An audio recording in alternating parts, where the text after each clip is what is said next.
신유일주 이야기입니다. 금의 가녀지동. 이쁘고 멋집니다.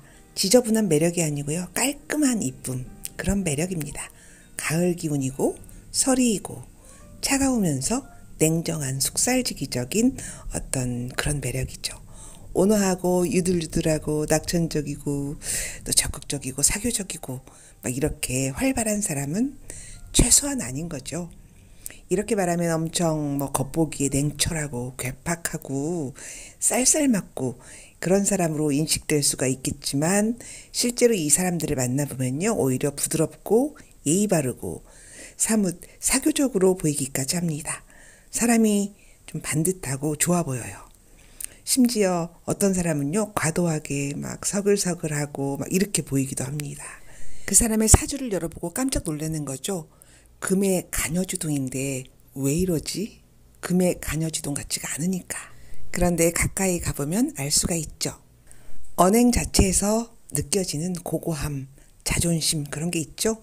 어떤 일에 있어서 의견이 달라지는 상황에서는요. 자기 입장을 분명히 가지고 있습니다. 잘 굽히지를 않아요. 들이대고 소리 지르고 자기 주장을 적극적으로 그렇게 하진 않죠. 저 사람은 그런 사람인가 보다 이렇게 생각하잖아요. 근데 그 안에 들어가 보면 뭔가 단단한 알맹이 같은 게 있는 사람 같이 느껴집니다. 무관성이라면은 더 자기 고집이 있다고 보면 되겠죠. 무관성은 더 내 금의 기운, 내 뚝심 그런 게 더 강화된 형태니까 그렇습니다. 신유라는 글자의 정체성을 본다면 신금은요. 경금이 아니에요. 큰 금이 아니에요. 경금은 봄과 여름을 달려온 가을의 열매. 경금은 아직 익지 않은 과일이죠. 경금은 그래서 그 열매를 경금을 열매를 익힐 화관성이 필요합니다. 열매가 여름의 열기로 익어야 비로소 잘 익은 맛있는 과실이 되는 이치죠. 세상에 쓰임이 되는. 경신일주가 화관성이 없으면 익지 않은 땡감 같은 재련되지 않는 쇳덩이의 둔탁함이 있습니다. 그런데 이제 개인적으로 무섭습니다. 저는. 화관성이 없는 경신은. 그러나 이 신금은요. 잘 익은 경금 속에 있는 씨앗이에요. 신금은 씨앗이라서 경금의 열매가 잘 익어서 그 과실이 육즙 이런 거에 다 문드러지고 그 안에 신금이 땅에 떨어지는 거죠. 신금, 유금 그런 글자의 독자성을 논할 수가 있죠.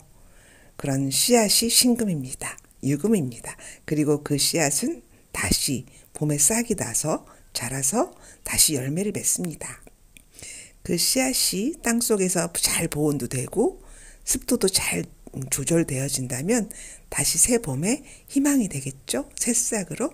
그 소중한 씨앗이 유금, 신금입니다. 신유는 그런 존재예요. 그 씨앗 그 자체. 그 씨앗의 모습을 상상하시면은 신유일주인 거죠. 작고 단단한 완성품 그 자체. 스스로 자부심과 귀함을 본인이 가지고 있는 씨앗의 마음을 가지고 있는 일주예요. 그래서 신유는 자존심이 대단하겠죠? 나대는 성격은 최소한 아니겠잖아요. 우주, 근본의 비밀을 품고 있는 마음. 설사 신유가 나대는 것처럼 보일 때가 있어요. 그런데 그거는 처세. 그 사람의 본질은 아닐 거예요. 씨앗이니까. 나는 사물의 정수이고 핵이고 그리고 매우 중요한 중심 성분이니까 그렇습니다. 우주의 핵심이고 근본이고 나를 중심으로 세상을 돌리려는 나의 자존감입니다. 그래서 신유는 그런 글자를 위아래로 다 달고 있는 굉장히 자기중심적인 자기애가 강한 사람들이에요. 본능적으로 나 잘났다. 스스로 잘난 사람. 설령 신유가 내가 노가다를 해도 자기 고집과 귀함을 스스로 장착하고 있습니다. 신금 자체는 그런 정관적인 성향이 강합니다. 정관은 바르고 일반적이고 상식적인 세계관이라고 하죠. 길신이라고 합니다. 그러나 그 정관이 자기중심적인 주관성을 가지고 있는 게 좀 문제라면 문제일 수 있어요. 내가 세상의 중심이니까 그렇습니다. 그래서 신금, 유금은 관성이 없어도 드러내놓고 망신적인 일을 벌이지 않습니다. 스스로 상식적이고 이건 도리다. 그런 일반적인 사고를 한다. 이렇게 내가 그렇게 스스로 생각하는 거죠. 자기 생각 속의 정관으로 남의 손가락질을 받을 짓을 안 하고 싶다는 뜻이기도 하죠. 이런 경향성이 신유는요. 1+1이에요. 위아래가 같은 간여지동이잖아요. 그러니까 자기애라든지 자기 고집이 1+1. 자체 주관적인 정관성이 굉장히 강합니다. 이런 이유로 관성이 없는 여성이라도 엉망진창으로 살지는 않습니다. 남편에 대한 기본적인 마인드가 있고 싫어도 남편에 대한 기본은 지킵니다. 그것은 사랑이라기보다는요. 나를 위한 거예요. 내가 도리라고 생각하니까. 세상의 법도라고 생각하기 때문에 그렇습니다. 내 주관. 유금은 사유축, 신유술의 왕지잖아요. 중심이잖아요. 이 사람은 합으로 어쨌든 금으로 가는 사람이잖아요. 그 중심에 유금, 즉 내가 있는 겁니다. 나 강한 사람. 이 모습이 신유일주의 정체성과 인생입니다. 신금은 보석이고 씨앗이고 또는 유금 달고 있으니까 칼입니다. 예리한 변도칼. 신금과 유금은 상처 입기 쉽고 스스로 남을 상처내기 쉬운 아주 예리한 금속성이죠. 간목, 을목 같이 여리고 드러나고 자연을 닮은 그런 성분이 아니에요. 신금 일간들은요. 좀 인자한 성분은 아니잖아요. 까칠합니다. 나는 소중한 씨앗이니까. 나는 보석이니까. 그런 마인드를 기본적으로 가지고 있는 사람들입니다. 이 신금 보석이 제일 싫어하는 거, 열에 지져지는 걸 진짜 싫어합니다. 경금은 열로 지져져야 쓸모가 있는 제품이 되는 거잖아요. 신금은요, 나는 완성된 씨앗이잖아요. 그러니까 열에 의해서 변형되기 싫은 그 자체 완성된 형태의 정관적인 특징이 있어서 내가 옳다, 내가 정관이다 스스로 더 이상 토달지 마라, 불로 지지지 말라 이렇게 말을 하는 것 같아요. 그런 경향은 자존심의 영역일 수 있고 손상되기 싫어하는 자기 방어적인 생존 본능이기도 합니다. 병화나 정화, 간목, 을목과는 전혀 다른 일간입니다. 신유는 그래서 타협이 잘 안 돼요. 불로 지지려고 누가 오면 내가 안 좋아하잖아요. 만약 타협도 잘 되고 남의 말도 잘 듣고 자존심도 별로 안 센 신유가 있다고 하면 그래도 그 사람은 신유입니다. 그 사람의 본질은 아닌 거죠. 그 신금은 밤톨같이 단아하고 야무진 사람이 많다고 하잖아요. 그래서 예리하고 정확하고 딱 부러지는 성격이잖아요. 그러니까 타협이 잘 안 되죠. 경금은 때려잡겠다 이런 거잖아요. 적극성. 그런데 신금은요. 완곡하게 치밀하게 또 완벽하게 자신의 의지를 관철하려고 합니다. 그런 과정에서 좀 약간의 처세를 발휘할 수도 있는 일간이죠. 근데 은근 속으로 즐깁니다. 겉으로는 그렇지 않아 보이지만 사람을 좀 가려요. 저거는 좀 싼데 이런 거 천박해 이렇게 나를 불로 지질 것 같은 사람을 좀 골라요. 그리고 사람을 가리죠. 그래서 인간관계의 범위가 좀 작을 수도 있어요. 적군, 아군, 피아를 가리는 본능도 그런 데서 나오겠죠. 그래서 여성의 경우는요. 남자를 받아들이지 못하는 독신도 있을 수 있습니다. 3대의 고집이라고 하잖아요. 신유가 그중 하나예요. 하지만 무모하게 덤비지는 않는다는 이야기죠. 겉으로는요 되게 사근사근하다는 말이에요. 완벽한 대의 명분이라든지 도저히 용납할 수 없을 때 자기 생각으로 자신을 굽히지 않는 기질을 남들은 뭐라고 말하냐면요. 잘난 체라고 해요. 혹은 싸가지 없다. 또 혹은 그 이상의 표현을 할 수도 있죠. 지나치게 자존심이 강하다 이런 거. 세상의 핵심, 정수, 나는 귀한 존재라는 신유의 마음을 알면 좀 그 사람에 대한 이해의 폭이 넓어지겠죠. 그럴 수밖에 없는 일주 특성이 있습니다.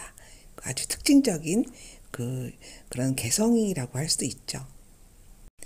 자연의 모습에서 신금을 보면은 이렇게 설명할 수 있어요. 유금, 신금은요 시종자라고 해요.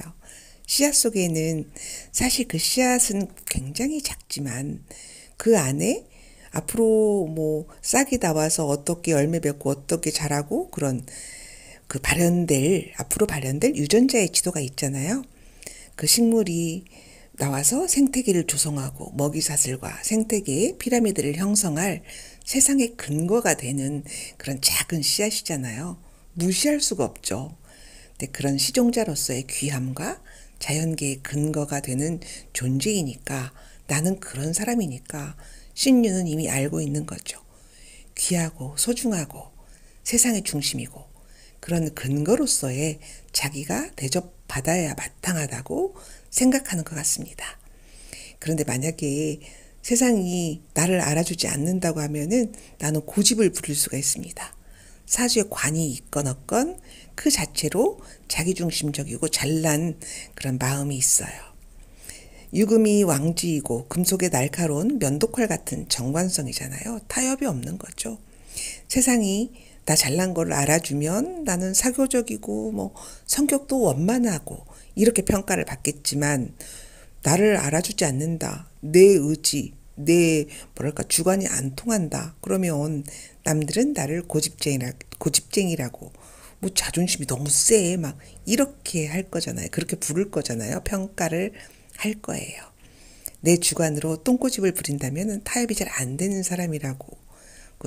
자기가 강하다. 독단적이다. 아, 쟤는 말이 안 통한다. 이렇게 말할 거예요. 그죠? 이렇게 좋게 본다면 점잖다, 도리를 안다, 반듯하다, 남에게 피해를 안 끼친다, 의리 있다, 뚝심 있다, 자기 할 몫은 잘한다. 이렇게 말할 거예요. 그러니까 좋은 점과 나쁜 점이 보는 사람에 따라서 그 운에 따라서 달라지기도 하죠. 그래서 신유의 사주를 보면요. 그 신유의 씨앗이 발아될 적당한 조건을 내 사주에 그런 걸 가지고 있다면 좋은 사주겠죠. 근데 만약에 그 씨앗이 훼손되거나 뭐 썩어버리거나 말라버린다 뭐 이런 글자가 있으면 신유는 좀 짜증이 나겠죠. 뭐 사주 안 좋아 뭐 이렇게 말할 수 있고 나는 다이아몬드처럼 빛나서 사회에서 사랑받고 귀하게 대접받아야 할 존재니까 그렇습니다. 글자로는 내 사주 천간에 병화가 있으면 병화는 햇빛이잖아요. 내 보석성을 햇빛이 비추어주니 내가 더 인정받고 정관에게 사랑받는 존재가 되는 거겠죠. 성격이 괴팍하고 고집쟁이 신유는요. 좀 보석의 빛이 좀 안 비춰주는 거예요. 그래서 욕구불 많이 되는 거죠. 누군가 신유인 나에게 야 너는 보석이구나 진짜 반짝거려 이렇게 인정을 해준다면은 원만하고 넉넉하고 반듯하다 그런 평을 받는 신유일 거예요. 뭐 성격도 그렇고 인생도 그러겠죠. 그런데 신유인 나에게 어떤 사람이 너는 쓸모가 없고 천박해 네가 틀렸어 이렇게 말한다면 보석의 입장에서는 진짜 수모와 멸시 이렇게 생각을 하는 거예요. 나 귀한 사람인데. 그러면 신유는요. 진짜 멘탈 흔들려요. 신금은 원래 지나간 수치와 원한 뭐 이런 거를 잊지 않아요. 그러니까 이 사람한테는 그런 말 하면 안 돼요. 나중에 잊지 않고 복수합니다. 신유의 자존심은 그런 거죠. 신금은 과거의 상처를 바위에 새긴다고 합니다. 현침살, 비인살 같은 그 마음속에 칼을 품는 거죠. 신금은 손상되어져서는 안 될 그런 존재니까요. 네가 옳다. 그래, 네 말에 참 일리가 있어.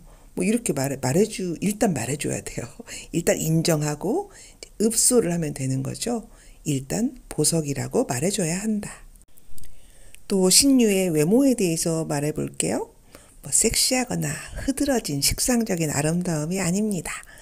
신유의 본래 모습은요. 단단하고 옹골차고 차가운 이미지의 모습이죠.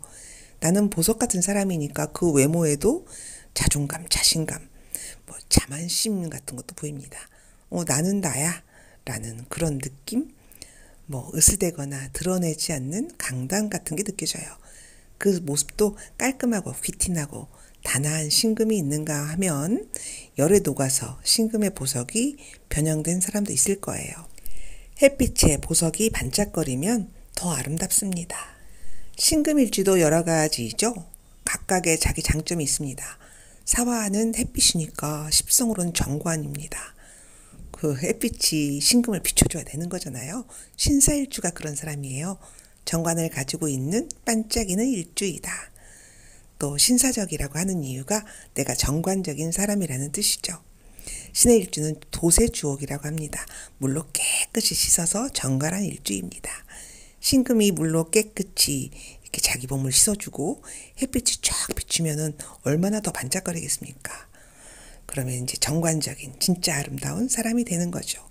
그런데 신유일주는 나 자신은 그런 지지나 지장간의 암시가 하나도 없습니다. 신유 그냥 나는 일단 보석이다 그런 거밖에 없잖아요.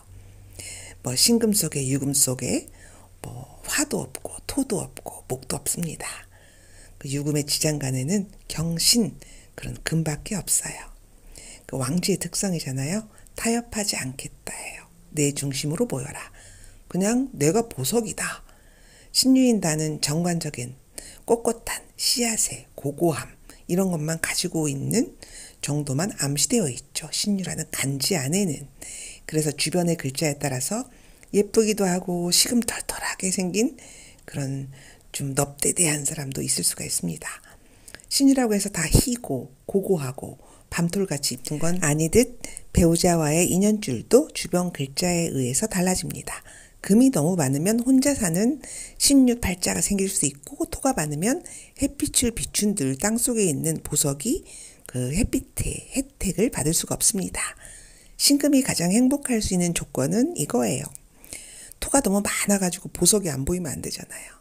매금되지 않을 것. 또 보석이 물로 깨끗이 씻어질 것. 수가 있어야 도세 주옥이 되죠. 그리고 병화로, 병신합 이런 글자에 따라서 외모가 매우 다르답니다. 살결이 희고 맑은 고급스러운 신유가 있고요. 넙대대하고 피부결이 탁한 신유도 있습니다. 아무리 다르더라도 기본적인 건 같습니다. 스스로 보석인 사람. 신유는 그래서 일단 해벌쭉한 사람은 아니에요. 해맑고 순수한 그 방실이도 아니고요. 누구나 한 번쯤 툭 하고 아무 말이나 던질 수 있는 쉽게 말 놓을 수 있는 편안한 사람도 아니죠. 자기 중심이 있는 사람. 신유 여성 중에 금이 많으면 진짜 독신도 살고 여성 페미니스트도 있고요. 동성을 좋아하는 사람도 있습니다. 살결이 희고 고급스러운 여성이라면 금 기운이 더 강하다고 볼 수가 있죠. 옛날에 속살이면 남편 복이 없다 막 그런 건 사주에 금이 좀 많으면 여성으로서 불리하다 하는 뜻일 거예요. 피부가 희고 이쁜 신유 여자가 독신이라면 주연이 이쁘고 깔끔하고 그런데 왜 혼자 살지? 갸우뚱하잖아요. 금은 목을 칩니다. 목은 여성에게 남편을 의미하기도 하죠. 신유 여성에게 관성이 좀 없다 해도 목 기운으로 남편감을 잘 받아들이고 살 수가 있는 이치죠. 성격 이야기를 해볼게요. 신금은 고고한 이쁜 금속입니다. 완성된 금. 더 이상의 재련이 필요 없으니 스스로 사회 법이나 남의 이목을 염두에 두고 이미 사는 거죠. 고품격의 완성된 제품입니다. 남이 잔소리할 필요가 없습니다. 스스로 정관의 성격을 가지고 있기 때문이죠. 소심하고 소극적일 수 있어요. 관이 더 있으면. 좋게 말하면 되게 조신하고 고급적인 품위가 있고 좀 신비한 그런 느낌? 꼴통이라는 이야기는 아니고요. 활발하고 사교적인 면은 좀 그렇단 얘기예요. 그럴 수는 있습니다. 그렇지만 나 자신은 기본 신금이다. 스스로도 신금, 유금의 성격은 까칠, 예민, 냉정, 차분, 이성적, 도도함, 신경질, 숙살지기적인 성격입니다. 관대함, 타협은 좀 없는 사람이죠. 냉미녀, 냉미남 이렇게 말하기도 하잖아요. 신유는 일지, 일간 이런 게 같은 글자 간여지동이니까 사주에 관이 없어도 이미 그런 사람이에요. 반듯하다. 관성은 남을 의식해서 반듯하게 살고자 하는 사람이잖아요. 근데 무관이라도 좀 그렇게 살고자 한다니까요. 고급적으로, 정관적으로, 원칙적으로 살아가려는 사람입니다. 실제로 신유가 관성이 없어도요. 좀 널브러지거나 흐트러진 사람은 아니에요. 무관성인데 신유 여성이 있어요. 남편이 돈 못 벌고 아파서 평생 누워있어요. 그런데 그 도리를 다 합니다. 의리로 뚝심으로, 도리로 그렇게 하는 거죠. 그러니까 무관이라든지 사주에 편관이 있다면 더 그러기가 쉽습니다. 걸록의 힘, 의리, 집념, 몰빵, 투지 이런 거. 이런 이제 걸록이라는 것은 되게 힘이 센 거죠. 내가 한번 해볼 수 있다. 그 힘이 약하면은 여자는 다른 남자를 찾잖아요. 근데 이 사람은 내가 하는 거죠. 사회생활을 하면서 이런 신유의 경향성은 좀 잘난 척으로 보일 수 있어요. 자신의 주관을 그렇게 표현합니다. 내 의지대로 쭉 밀고 나갈 수 있다는 투지와 몸빵, 자존심. 몸 약한 사람이나 투지가 부족한 신약한 사람은 이렇게 남의 의견을 따르기도 하는데 신유는 걸록이잖아요.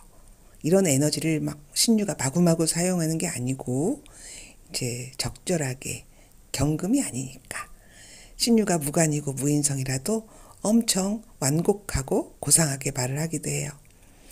경금처럼 닥치고 내 말 들어 이게 아니고 조곤조곤 자기 의지를 이렇게 관철시키려고 하죠. 조용히 밀고 나간다. 즐기다. 그 말의 논리와 내용은 신유가 하는 무인성, 무관성이라도 논리와 내용은 별로일 수 있어요. 내용이 좀 없을 수가 있지만 이 사람 밀고 나가는 겁니다. 내가 보석이다. 나는 내 투지로 그렇게 처신하겠다. 그런 거죠. 그러다가 안 먹히잖아요. 유금으로 확 잘라버려요. 버릇없거나 나대지는 않지만 좀 유들유들하게 순순히 세상과 타협하려 들지는 않는 성격이 있죠.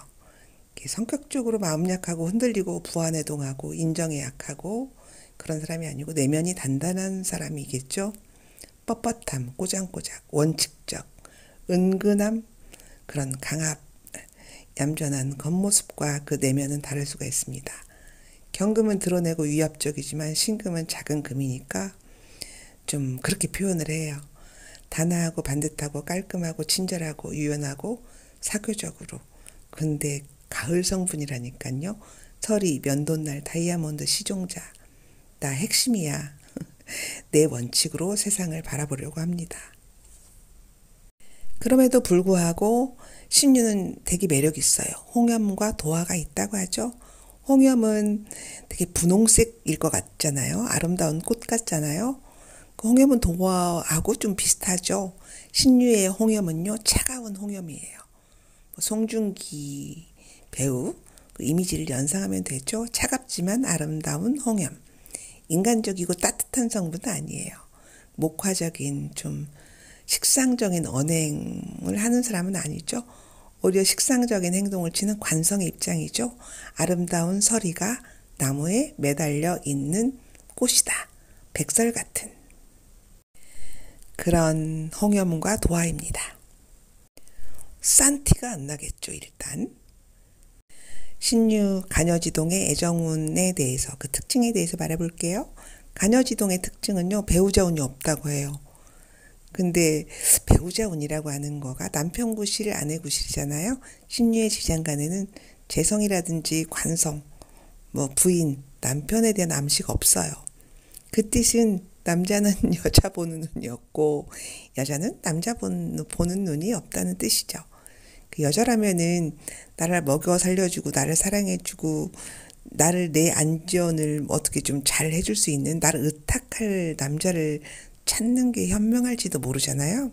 근데 신유 여성은 그런 남자를 잘 알아보지 못합니다. 남자도 마찬가지죠. 중년의 신유의 모습은 전통적인 부부상의 입장에서 보면은 불리하다고 보는 게 맞아요. 근데 요즘은 부부 역할이 좀 고정돼 있는 게 아니죠. 그렇게 중요하지 않죠. 신유의 비견이라는 십성은요, 배우자 자리가 친구잖아요. 내 배우자가 친구처럼 내 인생의 동반자, 이런 게 되면 좋겠죠. 전혀 생뚱맞은 운동성의 배우자는 내 곁에 얼마 머물지를 못합니다. 내 운동성과 같은 친구 같은 룸메이트, 경제의 공동체, 형제 같은, 의리 있는 존재, 그게 신유의 배우자성이에요. 너무 사랑하지는 않은, 서로 존중하는 사이, 맞벌이, 나를 믿고 의지하는 존재, 나를 지지하는 그런 배우자가 좋습니다. 의리로 사는 형태죠. 이런 특징을 걸록의 외로움의 측면에서 말해볼게요. 신금이 유금으로 같은 글자가 같이 붙어 있잖아요. 배우자도 비견 같은 친구고 뭐 간여지동이고 그런 힘은 내 에너지고 그게 내 걸록의 힘이다 이렇게 말하죠. 나는 힘이 에너지가 2인분인 사람입니다. 그게 걸록이잖아요. 걸록은 자수성가, 독립성, 내 뚝심, 맷집, 의리, 내 독단성, 내 집념, 의지 이런 거잖아요. 스스로 이미 강한 사람이죠. 여성의 경우에는 굳이 남편에게 얻어먹고 살 뭐 그런 마음은 사실 없어요. 뭐 없다기보다는요. 말하자면 내가 걸록으로 몸 튼튼한데 비굴하게 얻어먹고 그렇게까지 살고 싶지는 않다는 마음이죠. 걸록은 자기 주관이잖아요. 고집, 자만심, 타협을 잘 못하는데 고집이잖아요. 근데 이제 세상은 혼자 살아가는 게 아니므로 남들은 이런 나를 보고 고집이 세다고 말할 수가 있고 그렇죠. 경금이 아니고 유금이라서 은근히 드러나지 않게 고집을 부립니다. 자기 주장을 잘 꺾지 않는다는 말이고 누구에게 고개를 숙인다든지 굴복하지 않고 싶다는 말이죠. 고집이 세다는 말과 주관이 뚜렷하다는 말은 같은 성격이라는 뜻이에요. 세상이 나를 보석으로 알아준다면 내 주관이 뚜렷하고 뭐 이렇게 이런 사람이라고 남들은 말할 것이고 세상이 내 보석성을 몰라주잖아요. 그러면 이제 소통이 안 되는 거잖아요. 남들은 나를 고집쟁이라고 말할 거예요. 그게 한 끗 차이예요. 배우자성도 마찬가지죠. 나를 고집쟁이라고 말하지 않는 내 힘이 되어줄 수 있는 그런 배우자가 좋겠습니다. 신유라는 간지는 가을이잖아요. 가을 중에서도 한가을. 봄, 여름에 흐드러지고 울긋불긋 욕망의 세계에 대해서 이 금이 말하는 거예요. 이제 그만해. 다 끝났어. 이제 가을이야. 이렇게 신유가 말하는 거잖아요. 그런 이미지를 떠올리면 됩니다. 외롭다니까요. 그런 외로움이에요. 외로움의 종류를 세 가지로 본다면 이제 일주 자체가 가진 본래적인 외로움이 있는 것이고 두 번째는 있어야 할 것이 없는 합이 안 되는 물리적인 외로움 그리고 스스로 자초하는 외로움이 있죠. 신유는 세 번째 외로움입니다. 외로워서 못 살겠어요. 그런 인간적인 외로움이 아닌 거예요. 금의 외로움, 스스로 자초한 외로움. 그 신유가 연예인을 하든 기술자가 되든 직장인을 하든 나는 가을 성분이라니까요. 금, 미친 목화의 욕망 구간을 달리는 그런 인간이 이미 아닌 거예요. 근데 사람이 살면서 나도 좀 사회로 나가고 싶잖아요. 그 씨앗의 마음, 유금의 마음을 말해볼게요. 씨앗이 자기의 존재감을 세상에 알리려면 싹을 틔우고 꽃도 피우고 그렇게 세상으로 나아가야 되죠. 근데 신유는요. 나는 그냥 씨앗일 뿐이잖아요. 운에서 오든 사주 원국에서 오든 나를 도와줄 그 어떤 환경의 영향이 되게 중요하고 필요하겠죠. 세상이 나를 비추지 않아도 나 스스로 싹 틔우고 나만의 태양이 있어. 병화로 공부하고 그런 인연을 통해서 만들 수도 있겠지만 그거는 진짜 운이 좋거나 고난도예요. 사주 원국에 나를 도와줄 그 무엇이 드러나 있으면 정말 좋겠습니다. 아니면 운에서 오든지 만약에 운에서 온다면 기회는 찬스죠. 수기운이 있다든지 목기운이 사주에 중요하게 있다든지 여러 가지 신유의 인생이 있을 수 있습니다. 사주 원국에 병화 있으면 좋습니다. 신유가 자신의 기운을 확장해서 쓸 수 있는 길은 많겠죠. 일단 그 씨앗, 다이아몬드, 보석의 마음은요. 햇빛과 그리고 그 흙을 땅속에 묻혀있는 씨앗이니까 좀 깨끗이 털어낼 수 있는 깨끗이 씻을 수 있는 물이 있으면 좋겠습니다. 물로 깨끗이 씻어가지고 다이아몬드를 그거를 햇빛이 쫙 비치면 진짜 광채가 나겠잖아요. 그럼 물상적인 해석을 해볼 수도 있어요. 참 수동적인 일주죠. 금만 오롯이 있는 일주는 없어요. 신유만이 그렇습니다. 신유가 행복하려면은요. 내가 씨앗으로서 가치 있는 존재임을 증명해야 세상에 증명해야 나는 행복합니다. 그래서 일단 병화가 중요할 수 있다고 하는 거죠. 극단적으로 한번 설명해 볼게요. 신유라는 간지 옆에 다 수국이에요. 그러면 그 씨앗은요 꽁꽁 엉 거잖아요. 세상으로 나오는 직업성이라든지 그런 건 아닐 거잖아요. 이제 만약에 신유라는 섬세한 완성체인 씨앗에 열이 막 가해졌다는 또 다른 가정을 해본다면 그 씨앗은 좀 뭐랄까 생명력이 없어요. 과도한 열로 인해서 부패했거나 뭐 타버렸거나 그러겠죠. 예, 물보다는 화가 더 씨앗에게는 치명적일 수가 있죠. 많다면. 씨앗이 얼려 있으면 운이 오면 녹잖아요. 그쵸? 근데 이제 썩어버린 씨앗은 좀 문제일 수 있어요. 인간의 수명의 입장이라든지 그런 거 건강의 입장. 신유가 가느다란 철사라면은 불이 넘어와서 지지면은 그 철사는 다 녹겠죠. 신금은요, 불로 재련할 필요가 없어요. 물론 이런 극단적인 사주는 없겠지만 있긴 있더라고요. 어쨌든 운이 인옷을 화국으로 갈 수도 있는 거니까 몸빵이 아무리 강한 신유라도 오화의 편관살이 강해지면 불편하겠죠? 응용해 보시라는 예시라고 생각하시면 될 것 같습니다. 그 느낌을 설명하는 예시죠. 저는 영상이 길어져서요. 2편으로 월지별로 다시 구체적인 신유의 예시 상황으로 다시 설명해 보겠습니다. 이만 마치겠습니다.